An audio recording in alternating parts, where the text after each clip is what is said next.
Hey everybody, welcome back. We're the Menschwarmers. Thanks for joining us. We are your bi-weekly look at the world of Jews and sports. I'm Jamie. I'm here with my co-host Gabe. Gabe, how you doing, buddy? Hey folks, I'm doing good. Really digging into the Marin bag today, huh? Yeah, going deep into the Marin impression well. Stamps.com. No, I'm doing good. Very good. It's been a lovely week. The weather's finally cooled down in our beautiful city of Toronto. My son is finally over his hand, foot, and mouth disease, and nice.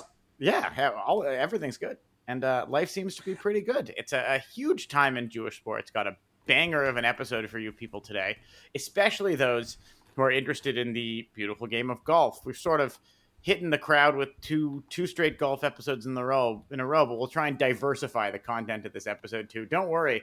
I know we never do it, but we'll also be talking about baseball over the next 45 minutes or so. I was just thinking that it'd be really funny to watch or listen to Mark Maron do a interview with an athlete, because I can't really think of any that he's done with like if he had done one with someone, I'm sure it'd be like a culturally important person. So you play baseball, like huh? Yeah, exactly. It'd be like, so what was that like? You do that? What was that like? Doing that when you were a kid? Yeah. What, you have an older brother? Your brother play baseball? Who are your guys coming up? Johnny Damon? Okay. Yeah.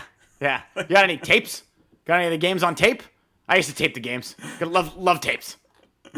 Yeah, I don't listen to WTF religiously anymore, but I do every now and then, and it does scratch a certain itch. I understand why he's so successful. Yeah. Anyways, we do have. I find when he interviews another Jew. Before we get into this, when he interviews another Jew, it's like a very different podcast than when he interviews I'm trying to think, like when he interviews Jeffrey Tambor, for example, like all they're doing is like making half Yiddish jokes and like really kibitzing. But then, he'll go turn around and interview like, I don't know. Name a Gentile for $1. Louis C.K. Name it. Yeah, Louis C.K. Yeah, name a Gentile. That's the next Billy Eichner series. Louis C.K. And that's a bad example because their interviews famously right. They have some broigus. But find another Gentile. I get your point though. Yeah, it's way less kibitzy, and I tend to prefer the kibitzy ones. You have a bar mitzvah? Yeah. What was that like? Do you remember? What did you do? The bar mitzvah? Lessons. Remember lessons? Right. He can't establish the same that same pattern with Steve Buscemi or something like that. Anyways, I should say at the top of the show that we have a great interview coming up. Unfortunately, I wasn't able to join, but Gabe interviewed Laurence Applebaum, who is the CEO of Golf Canada. Gabe, how was the interview? He was great. It's always fun when you interview somebody, they're an executive. You don't really know how Jewish they're going to be. He does not tone it down. Maybe he was toning it up for us, but that's an honor, I think. I think I can be honored knowing that. And now him and I are connected on LinkedIn, so I expect to share some Yontif wishes. Well, it's a great interview, and I think we are all really excited about the Canadian Open being at Oakdale next year. I think absolutely. That's, really we talk a lot about that. We get a lot about sort of into the history of Jewish clubs hosting the Canadian Open. Oakdale being a Jewish club. For those of you who don't know, the 2023 Canadian Open of golf in the men's side will be held at Oakdale Golf and Country Club, which is in Toronto and is a traditionally Jewish club. It's especially notable, it's been about 50 years since a club was held. A Jewish club held a Canadian Open. It was in Beaconsfield in Montreal a couple of times. But he was also on hand to promote the Canadian Women's Open, which is happening next weekend at the Hunt Club in Ottawa. As far as I can tell, they no longer hunt Jews at the Hunt Club. It no longer refers to that. But you know what? I don't think there are ever enough Jews in Ottawa to be hunted. Our producer There's Michael like 50 of them, and they're all cousins. That's right. Our producer Michael has given us a real look right now. But the Hunt Club is hosting the event. We expect to see a couple of Jews in the event. Elizabeth Sokol should be participating, should she choose to. We're hoping Letitia Beck, friend of the podcast and last week's guest, will qualify. And sort of Jewish golf living legend Morgan Pressel will almost certainly be on the mic for the Golf Channel for the first 3 days of the tournament. So it's an exciting Jewish event. Speaking of Canadian Opens, we should mention that it is currently the Canadian Open of tennis taking place in Montreal and Toronto. I think the women are in Toronto this year. They alternate. They are, with reigning champion Camilla Giorgi Yeah, and so Jewish. that's what I wanted to mention. That she is on to the third round. I think she's the only Jew who's still alive on the women's side. There were a few other to start, but Alina Svitolina is off for the year. I think having a baby. She's off for the year having a baby with her husband's Gail Monfils. Monfils, yeah, couldn't remember his first name, but Georgie's on to the third round. Jewish baby. That's very exciting. Sure. And she beat Emma Raducanu, who is the reigning U.S. Open champion, in the first round in straight sets. So, she's got a real shot. She's got a tough matchup coming up. Probably by the time you've listened to this podcast, she will have played her matchup against Jessica Pegula in the third round. But it would be very cool for Camilla to repeat. And on the men's side, both Denis Shapovalov, the local Jewish favorite, and Diego Schwartzman have been eliminated. But American Taylor Fritz, who is now, I don't know if he's ranked in the top 10, but if not, he's very close. He's been having a sort of great year that he's put together. He won Indian Wells over Nadal earlier this year, and he won the Eastbourne International prior to Wimbledon. So he's on to the third round. Definitely a up and coming guy, and has some Jewish background we've talked about before. If you're watching the Canadian Open, no free ads to whoever their sponsor is, whatever cigarette company is their sponsor these days. So the Canadian Open of tennis, that's what we'll call it. Absolutely. It's very interesting. Taylor Fritz has got a really interesting story. We've talked about it a number of times, sort of exploding relatively late in his tennis career. He's 24. Which is sort of later than a lot of tennis players start to, achieve such success. Rafael Nadal won his first major at 18, for example. But the late bloomers like Djokovic and Federer have actually had pretty excellent careers. So for a guy who's in his 6th or 7th year on tour, it's pretty exciting to see him do well. And obviously we're cheering for him this week. Yeah. Moving on to baseball, we recently had the MLB trade deadline. And a few trades that we want to mention that affect, I think, a prominent Major League Baseball team, which is that the Yankees have added 2 Jewish players. Something's weird. The Yankees have 2 Jews. What's going on? I would like to get in a room like a Jewish guy and an Italian guy who are both Yankees fans and have them hash it out whether it's more important to have Jews or Italians on the Yankees. I think it's very important to have at least both. Like when Joey Gallo was a Yankee, the Italian community of New York went nuts for him. Anthony Rizzo as well. That's true. They are beloved. Remember Francisco Cervelli? Well, I'm paraphrasing Yankee. I'm paraphrasing a tweet here, but I think canonically, the Yankees are Italian and the Mets are Jewish. That's the deal. So, there are obviously Jewish Yankees fans and Italian Mets fans, but canonically, the Yankees are Italian and the Mets are Jewish. But they did add Scott Effross, pitcher, over from, I think he was traded from the Cubs, and Harrison Bader, who is half Jewish and is going to be playing for Team Israel next year. So 2 big ads. They're the first Jews on the team, I think, since Ike Davis was there for a week or something, or maybe 10 days or something like that back in 2016. The Yankees really haven't had a prominent, good, everyday player who's Jewish, I think, in a long time. Euclid was there briefly. Yeah, I think Euclid. Really, I think it's going back to the Ken Holtzman, Ron Blomberg days, where you had guys who were really playing a lot for the Yankees. But I've said this before, that it's the big Jewish markets, the big anything market. Why not go get a guy who complements that? If you're in a big Jewish city, go get and you have the choice, get a Jewish player. If you're in a city with a big Asian population. And you have a big Japanese population, you have a Japanese player. It's huge for your market, I think Bader is also a great example because not only is he Jewish, he's from New York. He grew up less than 10 miles from Yankee Stadium. Just sort of at the Westchester, New York City border. It only took one call for you to an aunt to figure out a common connection with him. Exactly. No, it was to a cousin, and we had to figure out. We still hadn't figured out what camp he went to. So if anyone went to camp with Harrison Bader, please reach out to us. But yeah, he's both local and Jewish, so it makes total sense for the Yankees. The Mets have had Jewish players, or it feels like have had Jewish players, in a lot of different times in a lot of different places. Looking sort of at the list of Jewish Yankees, so obviously Kevin Youkilis is probably the most recent one.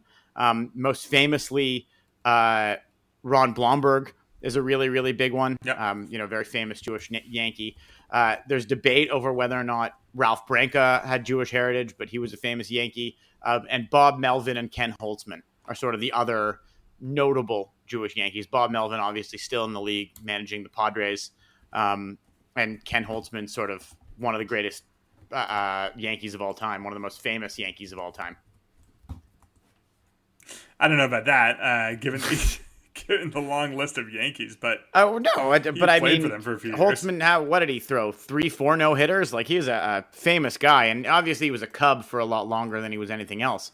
But he had a couple of good years on the Yankees, and is a pretty famous Jewish player.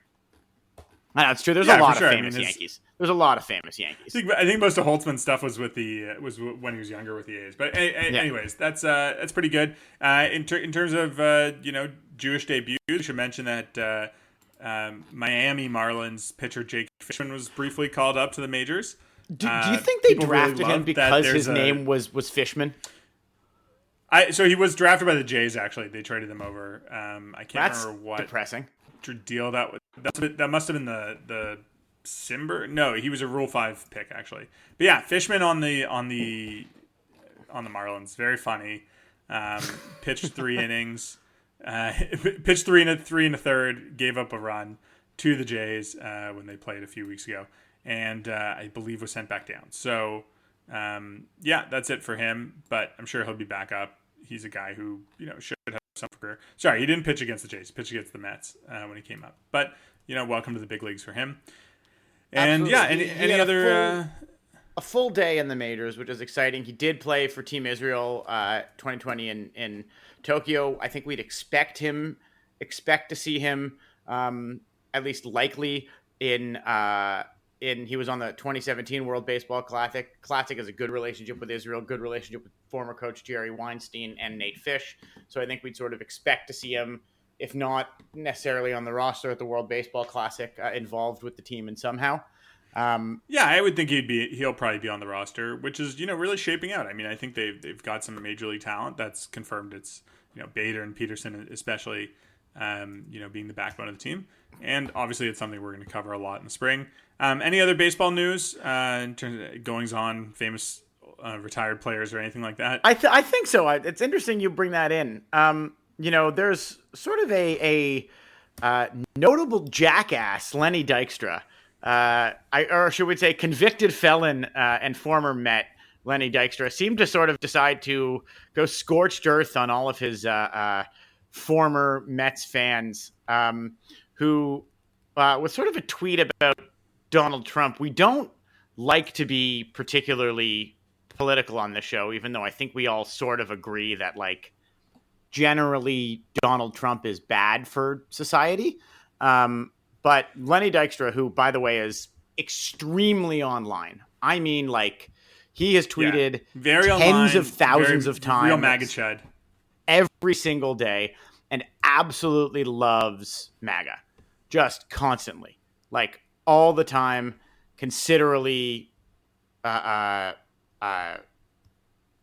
consistently tweeting all of his thoughts, often about whether or not somebody has sort of a more Jewish name than you would expect. He spent a lot of time tweeting about, Josh Shapiro's penis and what he thinks it's going to be.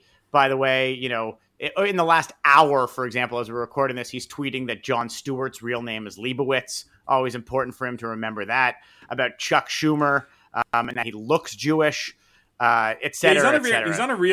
He's on a very weird, like, anti-Semitic kick right now of, like, calling out the Jewishness of certain Jews. Like, I think it started because the judge who signed the warrant allowing FBI agents to raid Mar-a-Lago, was Jewish, and it was like he's not a real Jew. Like, I know real Jews at Chabad, and this guy's not a real Jew. And I think implying the same about Jon Stewart or other Jews who have gentilified their name one way or the other. But it's a very, like, it's all very, like, you have to like go several layers into the MAGA world deep to, like, even understand what the hell he's talking about. But it's like, there clearly are people who really, really do, because, like, you'll see this, like, nonsense tweet that's, like, just seems like, oh, like, this, nut crook ex baseball player is on one again, and it's got like 10,000 likes or something like that. Exactly. It's just like, and again, like in the MAGA world, like these are big, big hitters, but it's just like I barely understand what's going on. I would like a lot of his, going through his feed now. It's a bunch of, photoshopped pictures of people who are Jewish to make them look more Jewish, as well as extremely like, I would say like bad memes about like what he thinks liberals are like. Like he's not. I would say he's extremely online and also like very strange, straight up anti-Semitism. Lenny Dykstra, I think we can all, sort of say, particularly former athlete, not a good guy, just a general jackass. Yeah. And he's not really doing like, he's not doing his own legacy a favor with any of this. Well, I don't know if his legacy could take much tarnishing. It's interesting when someone has a Wikipedia subheading of incidents and other convictions that's like 12 paragraphs long, and is right. Like, it's not just like there's a certain level of like criminality that's like, if you commit one sort of crime over and over, it's like, all right, well, that's, you're a thief. You keep thieving, you keep burgling people and stuff like that. But it's like he's been like convicted of sexual assault and bankruptcy fraud and indecent exposure and like drugs and other things, and it's just like it's a lot of crimes. Like it's a lot of crimes for a guy who's like ostensibly rich and had a successful career as a baseball player and in baseball outside of that as well. But real weird one. So feel free to Mets fans and Phillies fans or whoever, like, feel free to unfollow Nails unless you want the stream of conscious ramblings of a prematurely aged 59-year-old man who seems to have lost his mind. It's depressing. It absolutely rots your brain to sort of sort through it all. And imagine like having it all going through your head at one time. Yeah. It just sounds horrible. I guess if you were an 86 Met, like you got to assume like if you were a Met in that era of the 80s, like at some point that amount of cocaine use is got to have some deleterious effects on your brain matter, right? Like absolutely can't be good for you.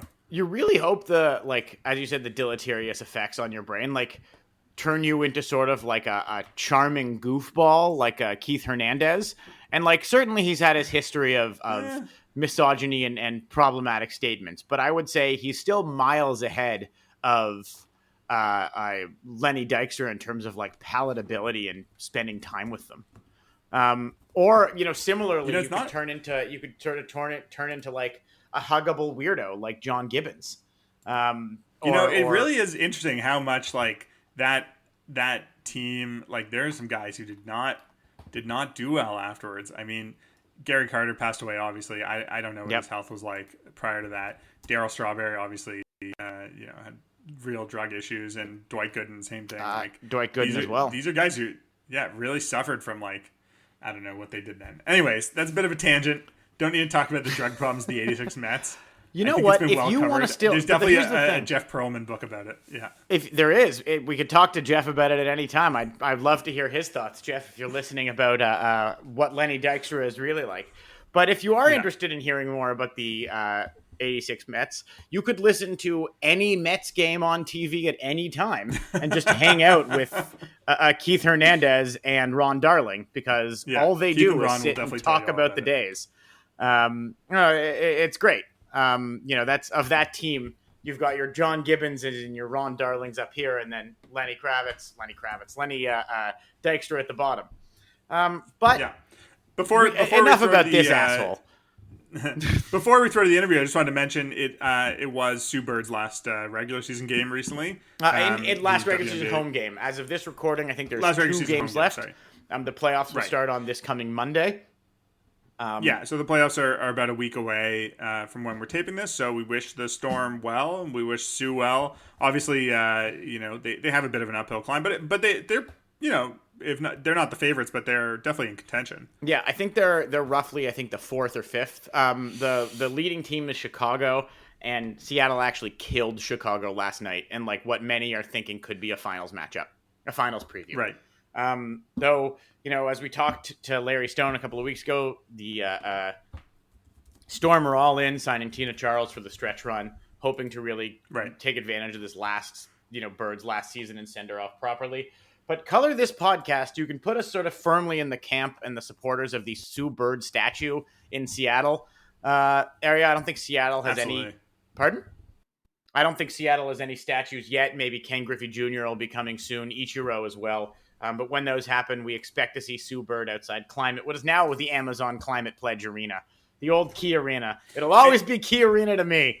That's a real fun fact about Sue Bird's last year. She did not miss a free throw. 14 for 14, which I think is a very impressive, old player thing to do. Yeah. Of just I'm a few steps slower and I don't have the stamina that I once did, but I can stand out a line and hit shots all day. There are always been people in every gym in the country who are, their knees are gone, they're in their 60s, but they can stand at that line and make shots. So absolutely, Sue is well on her way to a great career as a retired basketball player who can still make free throws. As sort of the sharpshooter she is, it's amazing how little she's drived this year. But that's what happens, I guess, when you are the oldest player in the league. It's you don't really want to bang down low with someone who's got 100 pounds on you.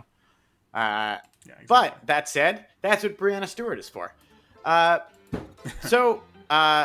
Shall we go on to our interview with Laurence Applebaum, CEO of Golf Canada.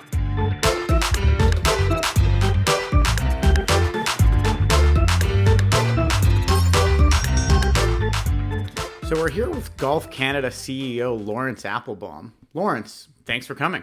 Pleasure, Gabe. It's good to see you. It's good to hear you. How's everything going on your side? Pretty good. My son is sick, but other than that, life's great. Golfing a bit. We talk about this a lot on the show. Jamie and I both have very young kids, so getting out to golf is somewhat of a challenge. But when we do it, it's great.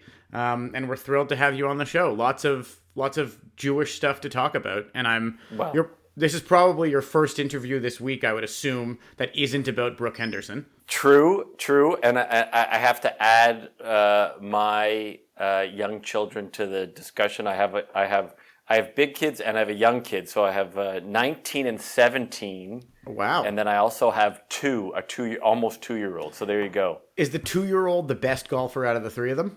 Do you know what? The wonderful thing that he does that warms my heart is when he sees a Golf Canada logo, he says Golf Canada, which is amazing. Wow. But what that evolved into is now when he sees a Canadian flag, he also says Golf Canada. So we're not correcting him. We're getting in a little bit ahead of ourselves here, but is that your goal for every Canadian under the age of 5? Yes, that's actually it. That's actually the goal. A Canadian flag and see, Golf Canada. Exactly. Sure. So we're going to talk about goals in a little bit, but first I want to get a little bit into your Jewish background. You are obviously Jewish. You agreed to be on this show. I don't mean that visually or conversationally. I just mean you agreed to be on this show. You grew up. Tell us about your upbringing, assuming it was Jewish.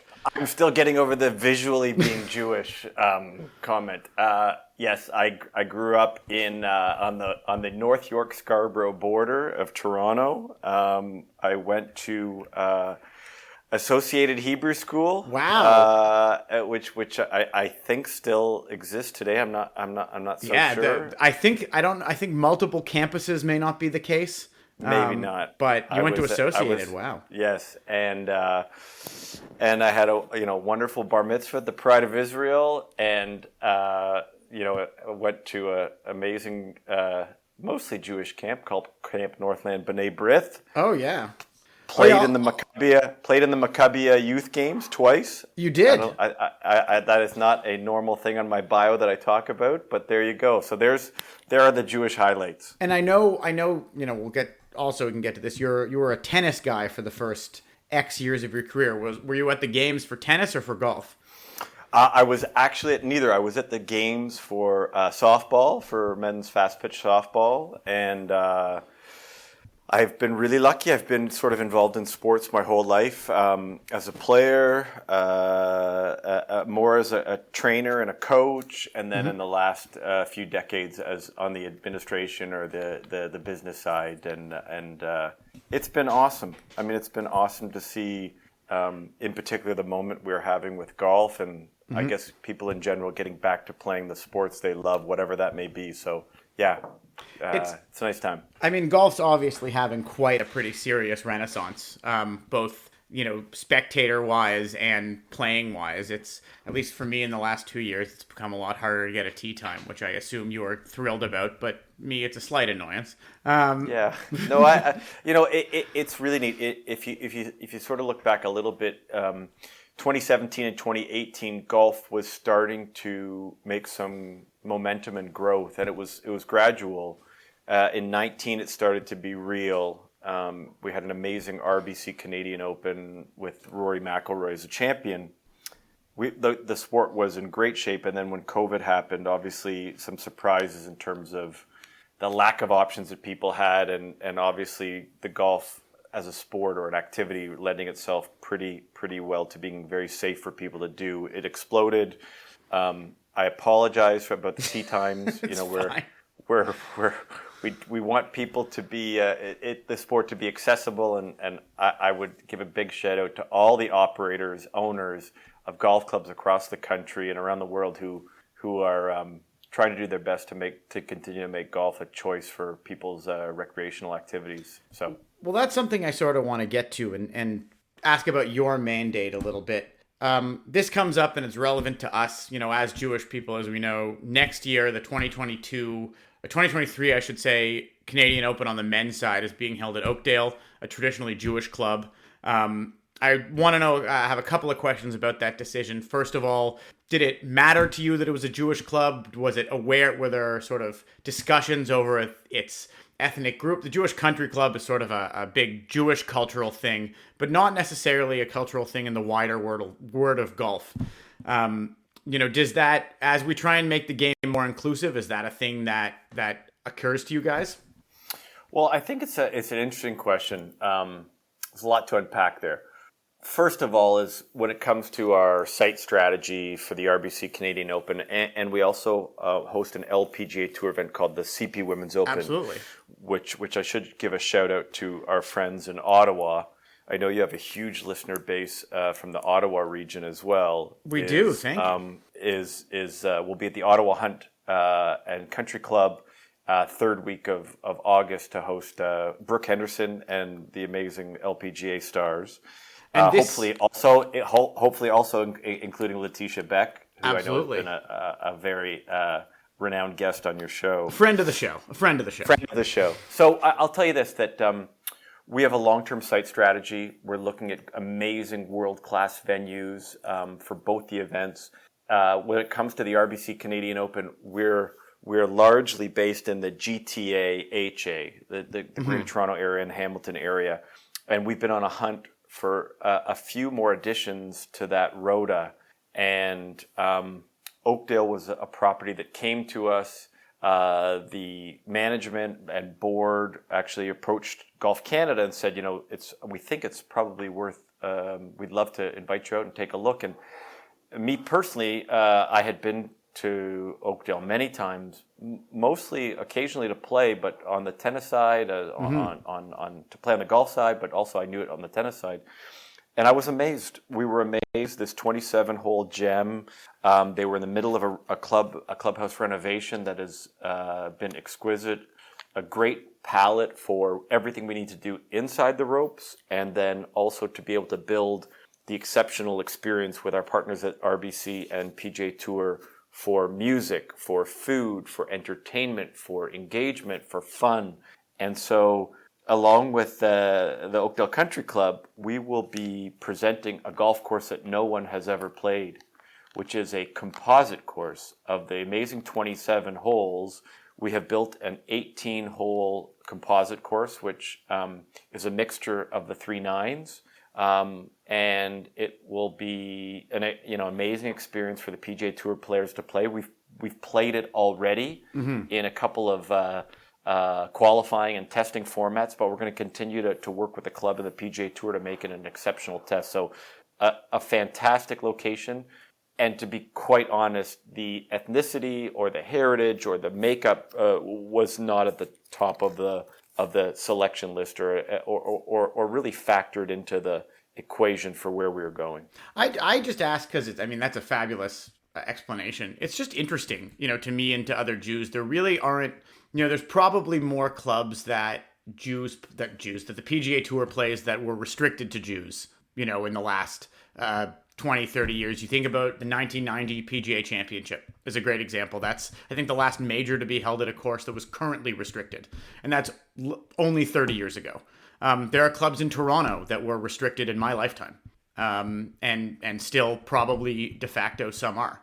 And I know obviously it's your job to make sure that doesn't happen. But I'm curious to know is there an opportunity to use this as a way to show golf as being a little more culturally open than it's previously thought to be? Yeah, just to comment on that statement is that's not my experience in the recent history.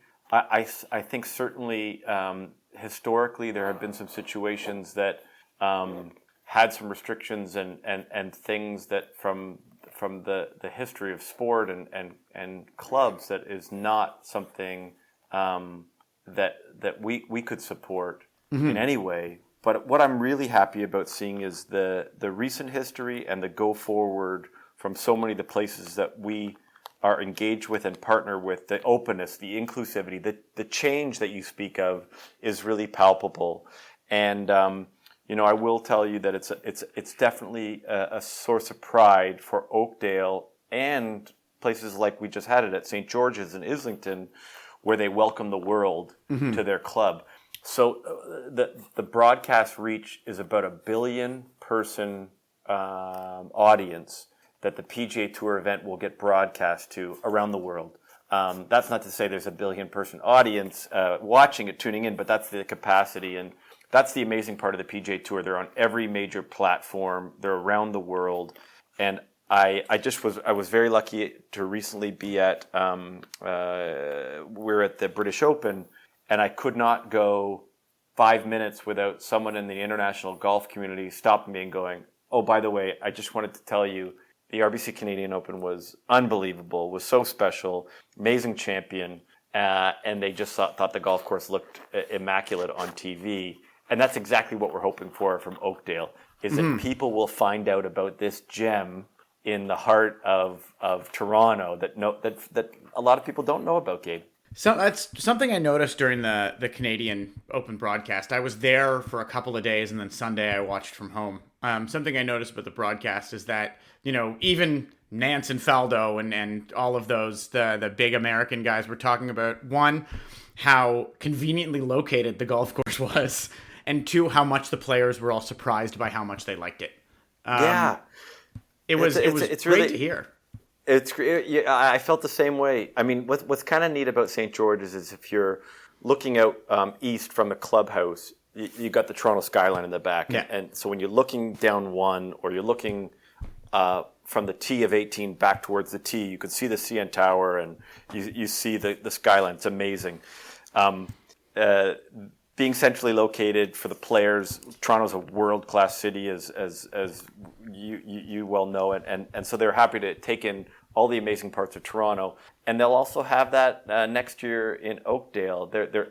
They're kind of maybe a little bit surprised at how vibrant Toronto is, and Jim Nance in particular has always been a stalwart of our broadcast. He's a big Canadian golf history fan, always spends a lot of time, and he's one of those people who's as nice and kind and good as they seem on TV. Like he's the real deal. So that's it's always a thrill to have him and Ian Baker Finch is another favorite of ours, as well as Nick Faldo in the booth. So they were great. We've talked about Canadian Open. We've talked about Oakdale.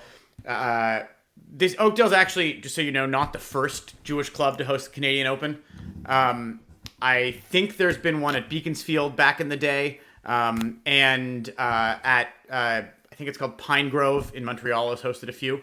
and that's a traditionally Jewish club, and they've hosted a few men's and women's opens. Actually, Letitia is going there next week for a B'nai B'rith event, so that's where their yearly tournament is. Yeah, so it was really interesting to chat with her about that. And she's also played Oakdale a number of times, just from being in the community.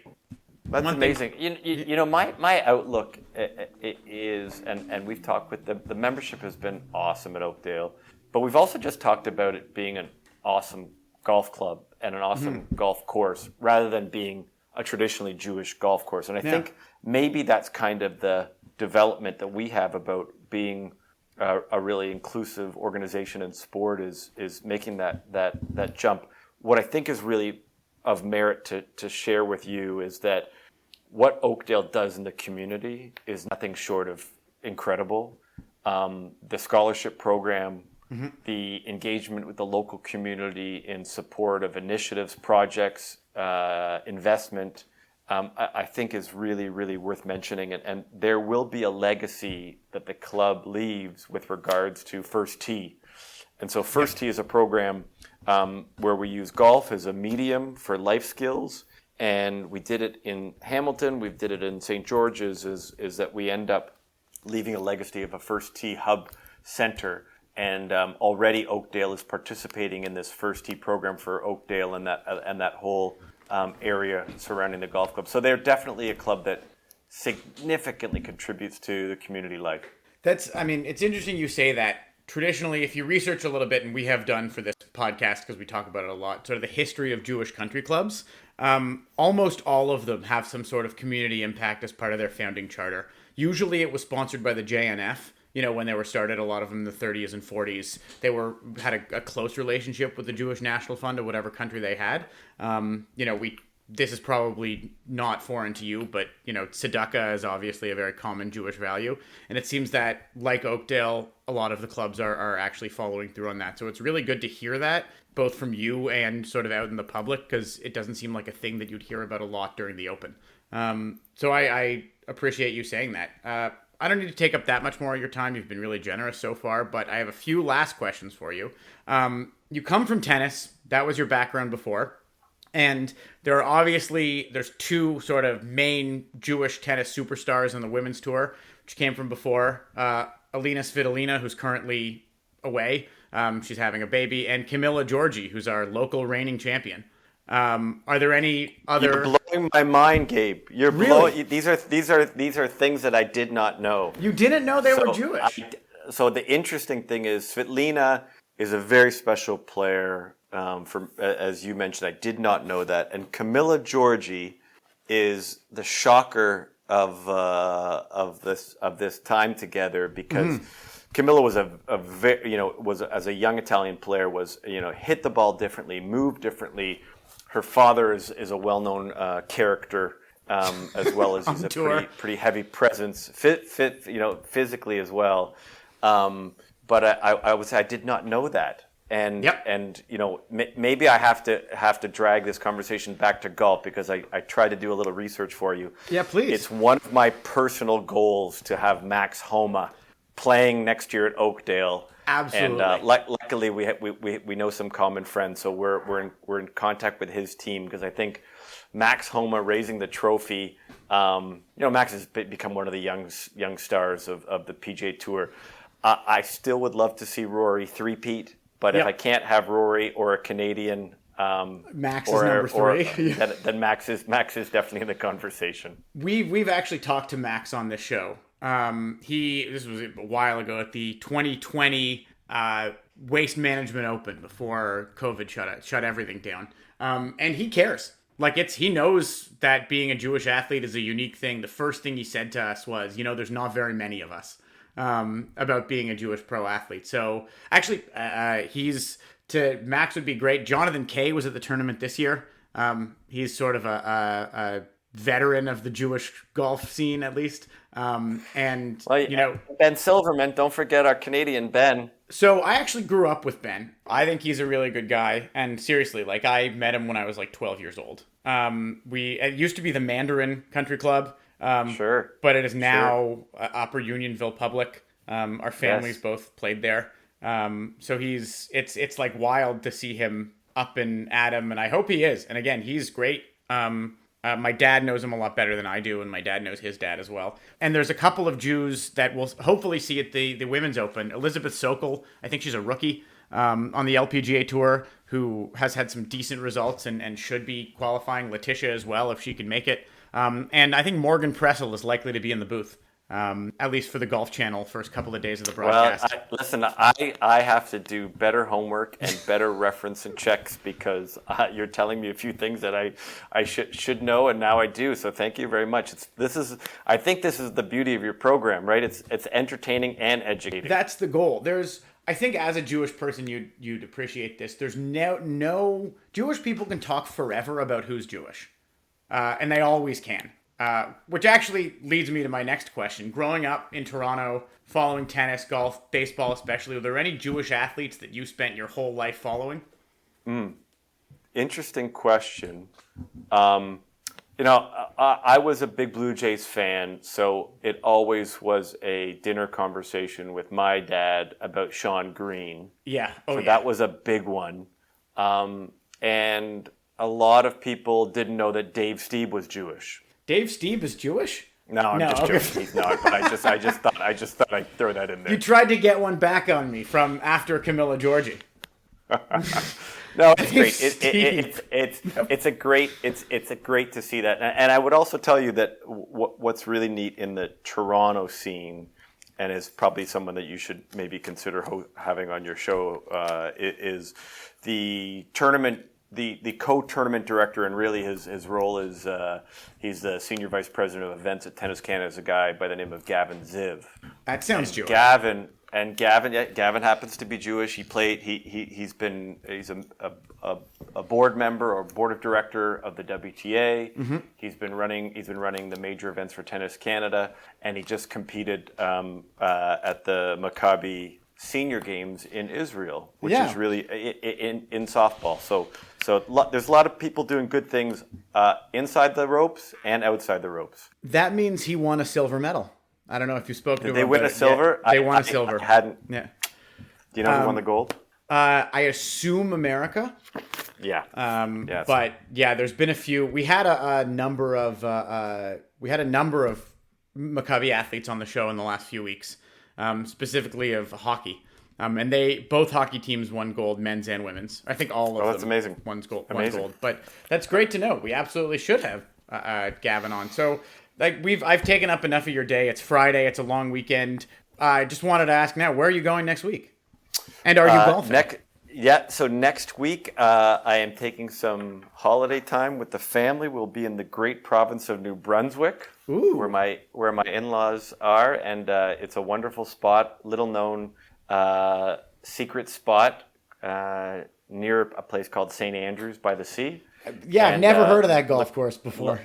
Look for it. It's actually called the Algonquin Golf Club, which is a gem. I know it. I've never played, but I know it for sure.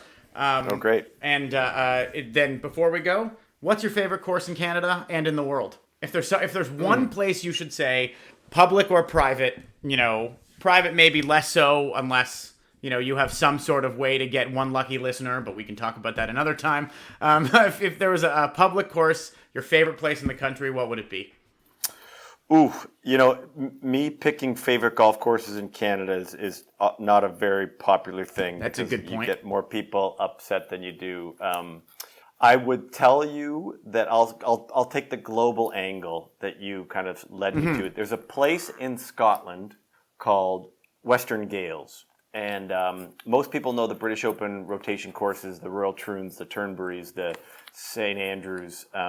But there's one that's a qualifying course called Western Gales off the west coast near Glasgow. That's very, very special. So Western Gales. When you have a chance to do a little Google imaging, it's pretty impressive. Yeah, absolutely. And this isn't, well, if I ever find myself there, I'll send you pictures.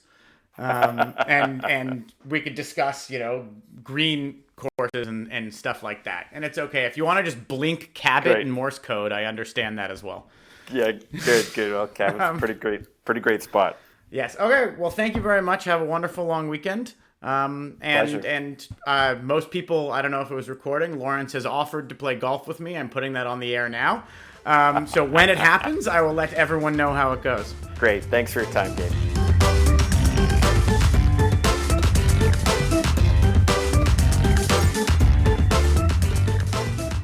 Well, thanks again to Larry Applebaum for joining us, or for joining Gabe, I should say. Gabe, thanks for cleaning up in my stead. I'm us. We're us. We're all us.